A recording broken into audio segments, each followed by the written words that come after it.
Hi guys, welcome to Vibe Zero Talk Show, and today we have got guest. Yani tuna wazito, tuna kurugenzi, kuna watu wazito sana. So this is a live show. We want to talk about, as you can see behind us, and I think they have the whole information, so they will tell us. So before we start the conversation, I'll just ask each and every person maybe to introduce themselves to the viewers. Thank you very much. My names are Paul Oyunge. I'm the organizing secretary, KPA Coast Branch, that is Kenya Pharmaceutical Association. I'm happy to be here and to share with you the good things that we have. Thank you. Thank you very much, Paul Oyung. Okay. Thank you. Hi viewers, my name is Piers Mtongolo from Bamburi Cement Gym. I'm a fitness trainer. So, twende hadi tamati. Thank you. Hi everyone, my name is Lynette. I'm from Good Life Pharmacy and I'm a nutritionist, Coast Region. And I'm glad to be here to share this experience with you. So I hope you'll stay tuned and enjoy the process. Hello everybody, my name is Patrick Mohando. I'm a pharmaceutical technologist. I work at Mary Immaculate Cottage Hospital and also an diabetes educator. I'm happy to be here and to share the knowledge that we have with you guys. Thank you so much. Hi everyone, my name is Chitechi Amboka Asman.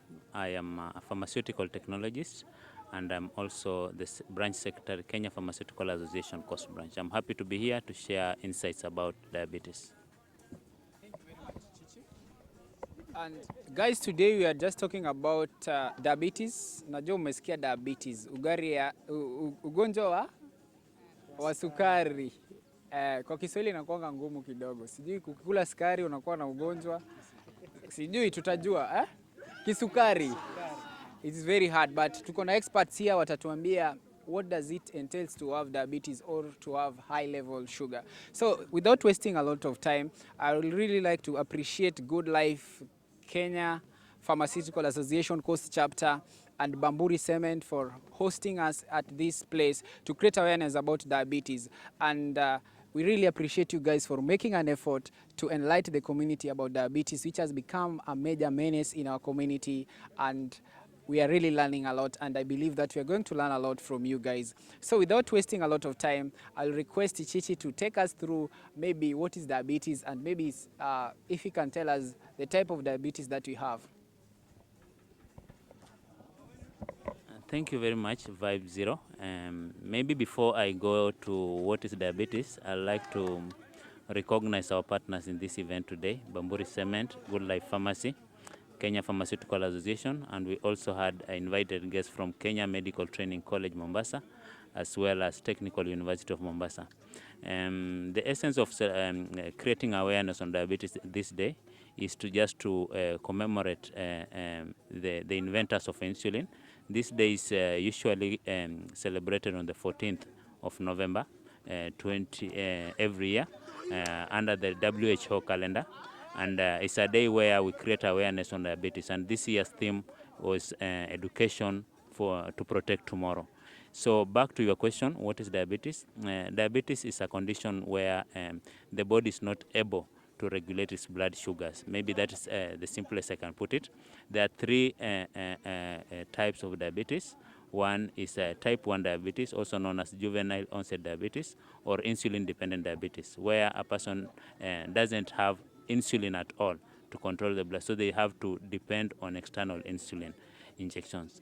The other type is type 2 diabetes, where the available insulin in the body is not able to regulate the blood sugars effectively.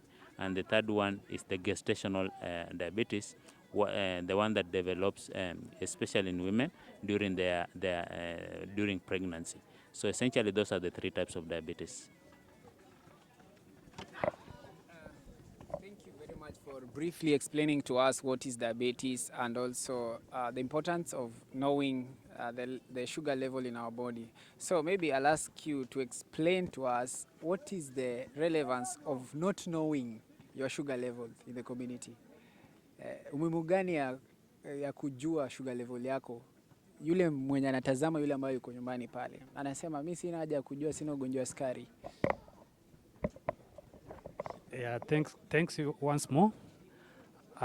Number one, as we've heard what diabetes is, it's very important for people to know and to check if they have diabetes or not, because having diabetes is one of the, it leads to mortality rates because of having lack of knowledge about diabetes.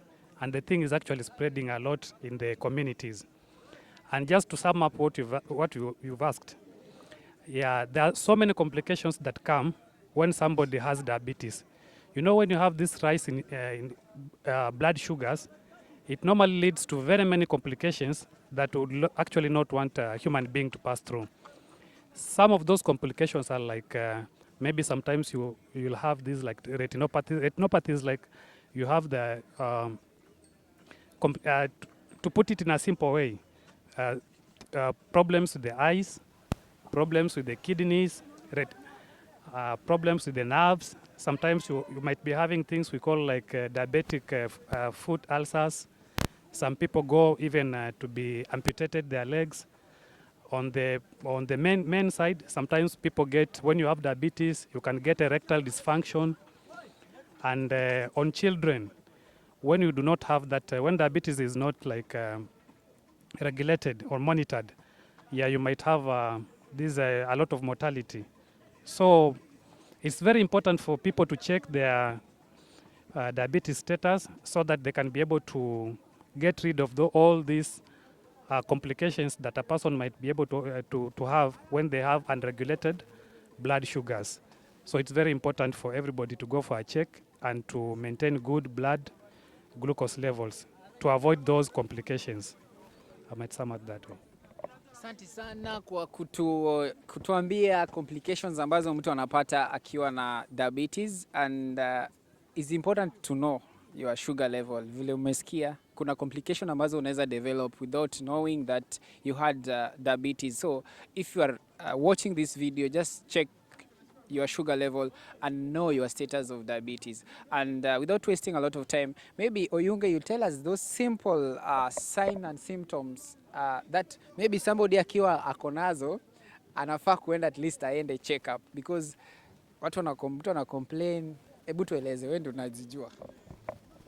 Okay, thank you very much once again, and thank you very much viewers for keeping it here. We'll go straight to the signs and symptoms. Zile signs and symptoms zile unaweza ona, unaweza spot, Yes. na ujue kuwa this person has diabetes are several, but I'll just go through a few. Yes. One of them is frequent urination, kwenda choo kila mara. Unaweza jua kuwa mtu ako na diabetes. And then nyingine pia is frequent thirst, ile kukuwa na hamu ya kukunywa maji most of the kila wakati. Hiyo pia ni one of the signs of diabetes. And then there is fatigue, ile kuchoka every time is also a sign of diabetes. Yeah, so there are so many, maybe just to highlight a few. But the bottom line is when you see such signs and symptoms, it's good to know your blood sugars. Upime inaitwa kisukari. Waswahili watatusaidia hapo. Yeah, so early diagnosis really helps to prevent the complications that my colleague has just talked about. So it's good to do an early screening. Yeah, so don't wait until you see these signs. Sometimes it's just good for routine checkup. You know your sugar levels, you know your HB levels. Yeah, such kind of things. Preventive is better than cure. Preventive is better than cure, as you said it. Thank you. Thank you. Thank you very much, Oyunge, for taking us through the signs and symptoms of diabetes. So if you see some of the symptoms that he has just mentioned, just pass by Good Life. You'll get checked up, especially this month. It is free in Good Life, isn't it? So just pass by. If you are in Mombasa, you can go to City Mall, you can go to any other branch in coastal region or in any other branch countrywide, and you'll get checked on your sugar level. So maybe physical fitness. How does it relate with diabetes? Just take us briefly, how do they marry each other?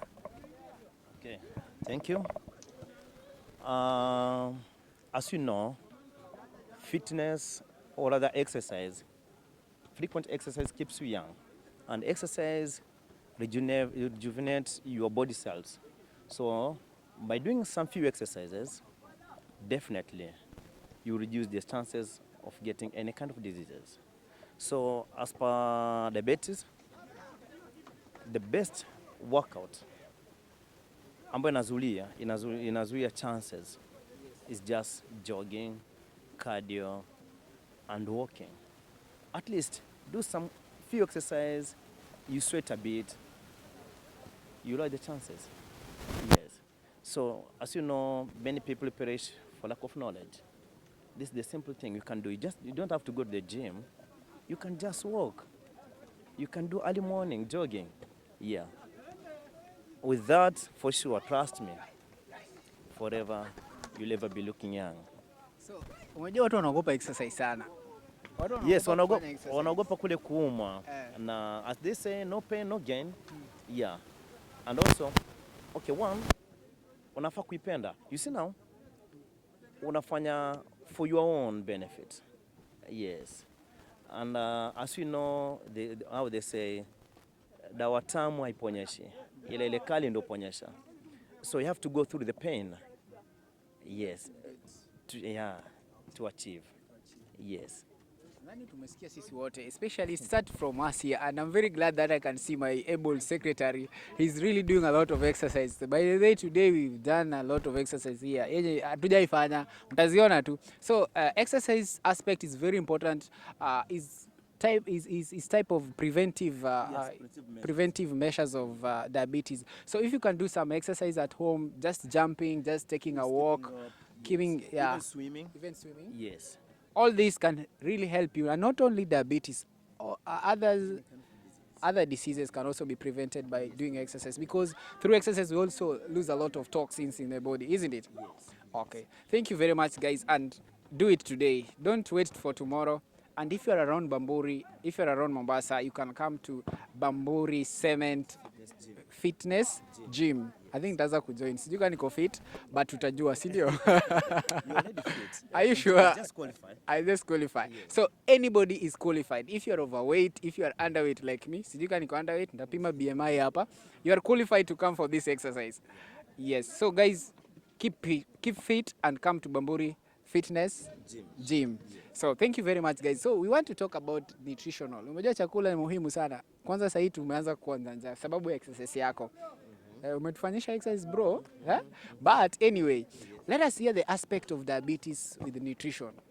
We have our able lady here, nutritionist, who will take us through the importance of keeping fit in terms of nutrition in relation to diabetes. So, do you have any value that nutrition add to diabetes? Okay, thank you so much for the opportunity once more. So as far as nutrition is concerned, and with our topic today, diabetes majorly is a lifestyle disease. So lifestyle disease inachangiwa sana with what we consume and how much you consume and what time we consume it. Because all this, if at all we are taking the right diet at the right time, in the right portion, we could be avoiding all these lifestyle disorders. Not only diabetic, but hypertension, the cholesterol issues, the heart problem. All this zinachangiwa na what we eat, apart from exercise. Exercise also is important, but at least we should try and make sure we eat the right food at the right time in the right amount. We should avoid the junk foods, the saturated fats, the likes of carbonated drinks, hizo ni sugars. And at least we should create time, like 30 minutes in a day, to do some workout, depending on the body mass index. So the screening is always free in most of the facilities. You can do free screening. Like every month, you can say you are doing a checkup on every month, after every 2 months. You should always make sure your BMI is on check, because that's what will lead you in knowing whether you are in the right track or you are wrong. So BMI should always range in the normal range of 20 to 25. So once your BMI is okay, obviously everything is going to be okay. And BMI will only be okay by what you eat. So we should at least avoid doing a bigger portion of food, especially carbohydrates.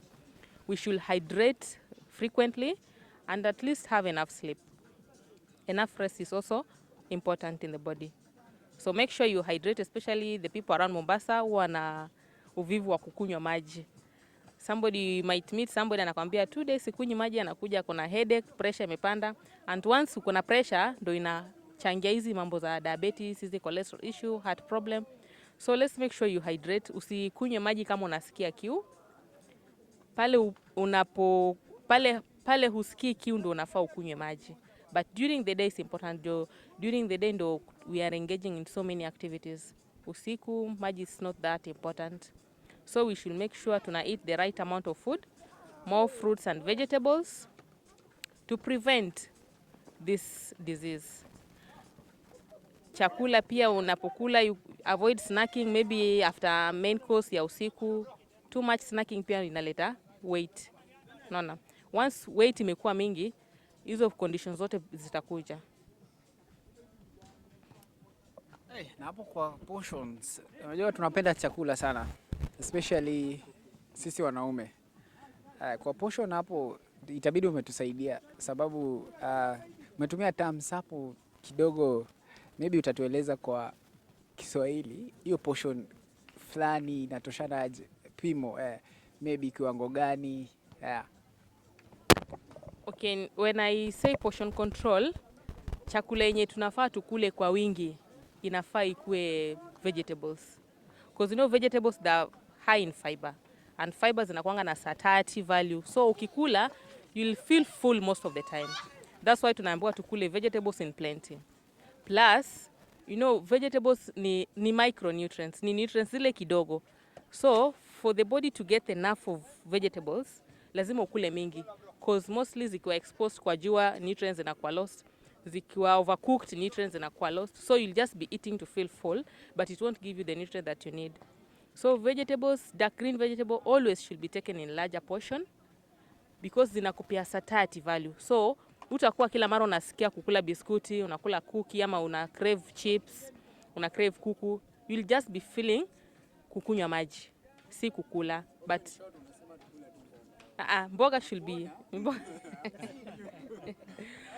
we should do vegetables every day and in larger portion to avoid snacking ndo zinachangia weight gain, na weight ikishakuwa mingi, breaking it down it's not easy, and that's why zina lead into these lifestyle disorders kama diabetes, hypertension and all those.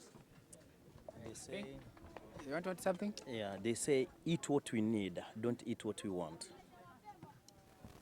Explanation. Eat what we need. Don't eat what you want. What is the difference between want and need? Okay, you want to eat like chips. Yes. Do you feel like, do you need that mafuta? So eat what you need. You need protein. You need protein. You don't have to take the whole kg of meat. Yes, just a portion. That is the aspect, by the way, guys. I think I'm learning. These are new things that I'm learning from nutritional value of taking the right food. It's not the portion that you take. See, the amount is about the quality, the nutritional quality that you take, isn't it? If I'm not wrong, You want to add something? I wanted to add to say, as the way she's saying, our nutritionist, actually, what she's saying that the carbohydrates you're supposed to do like a small portion, and the proteins a small portion, and vegetables mingi, because especially when somebody is diabetic, when you take a lot of carbohydrates, the carbs, immediately you take those carbs, it leads to a spike in sugars, because the carbohydrates, they have to be broken down into glucose so that the body uses the glucose. All the body organs uses glucose. So immediately you take, especially these refined carbohydrates. Immediately you take, and you take in big numbers, it leads to a bigger spike in sugars. And those are something we would like to avoid in diabetics. Even people who are not diabetics. You know, these are spikes of sugars, going up and down, going up and down. Finally, you will come to be diagnosed of diabetes. So it's important, as she's saying, to limit the carbs that we are eating, and we do most of the veggies so that the glucose is regulated. Because you only need the glucose in the blood that you need for your body to function is just small, ni kidogo. It's not the big ugali we do ama nini. All of it is just going to be changed into fats. Then the fat is going to, especially on this visceral area, you start having this, yes, kitambi and all that. So because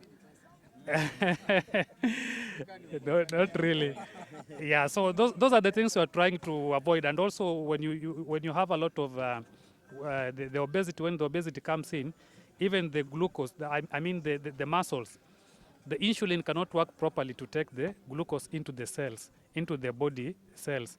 So you have that resistance of insulin inakuwa na resistance ya kupeleka glucose kwa cells. So unaanza kupata hiyo shida. Body yako inaanza kupata shida na that diabetes. So the conversation is real and it is going on well. It is educative, informative about diabetes, and it's about si kukula nyama ndio kukula vizuri. That is what I'm learning. You can eat vegetables and you are eating very well. You don't need to eat kuku. Okay, unataka tu in a small portion according to the nutritionist, isn't it? So kukula vizuri ni kukula greens. Penda mboga bro, penda managu, penda skuma au vipi? Si ndio? Penda majani yani, Penda majani, si tutakuwa ng'ombe, bado utakuwa tu binadamu. So it is important to take care of what you eat. And maybe as I'm giving you the microphone, I want you also, before you say what you want to say, maybe also to tell us the importance of taking diabetes medicine. What is the rationale of taking this medicine regularly, or taking them according to doctor's prescription? Yeah, thank you, and thank you viewers for keeping it here. Maybe just before I go to the question, we have had a fitness expert and a nutritionist talking about maybe the intake. We can equate what she talked about as an intake, and this time it boils down to the calorie aspect. Yeah, when she tells you take a certain portion of carbohydrates, a certain portion of proteins, it all boils down to the number of calories each meal will bring to you. When he tells you about fitness, working out, rope skipping, now that's the output. Yeah, so you have to get a balance. There are people who are eating carbohydrates, yes, in a sufficient quantity, but they equally work out, so they'll not develop the risk of obesity.